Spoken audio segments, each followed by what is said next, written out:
Whispers in the Forgotten City. In the heart of Africa, where the maps of civilized men turn to blank spaces, and the jungles whisper ancient secrets, Charles Redbrook, a young but intrepid explorer, gathered his courage and supplies to uncover the truth behind the legends of a forgotten city, spoken of in hushed tones by the tribes along the riverbanks.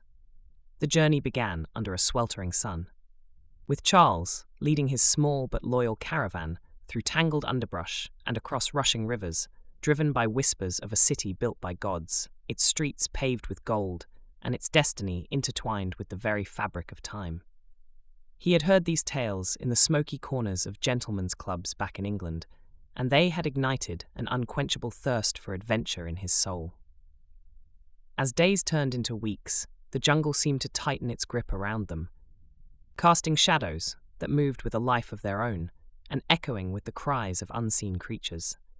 The men spoke little, conserving their strength, their eyes speaking volumes of the shared hardships and the bond that adversity forges. Then, on an evening painted with the fiery hues of the setting sun, they stumbled upon it, a city that time had forgotten. Vines hugged crumbling stone walls, and statues of beings neither human nor animal stood guard over silent streets. It was magnificent, haunting, and utterly deserted. Charles and his companions ventured deeper into the city, drawn by an inexplicable force. As night descended, a soft glow emanated from a grand temple at the city's heart, guiding their steps. Inside the temple, amidst the remnants of a civilization long past, they found it, a chamber aglow with an unearthly light, in the center of which stood a crystal orb. The whispering they had attributed to the wind was here stronger, clearer, forming words in a language they felt rather than understood. The orb pulsed with light, and visions filled their minds, of the city in its prime, of a people advanced beyond imagining, and of a catastrophe that had wiped them from existence, leaving only whispers behind. Charles, with a sense of reverence, approached the orb. As his fingers brushed its surface, a surge of knowledge rushed into him. Tales of civilizations across the stars, of cosmic battles, of love and loss on an unimaginable scale. He saw the interconnectedness of all things, the cycles of rise and fall that bound every being in the universe. The next morning, the jungle seemed less hostile, as if it recognized them as part of its ancient story.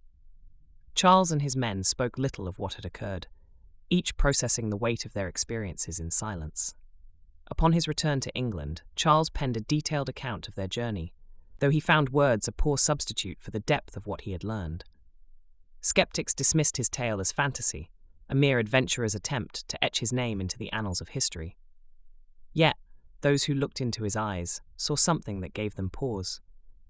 A depth of understanding, a hint of untold mysteries, and a peaceful acceptance of the endless cycle of discovery and loss.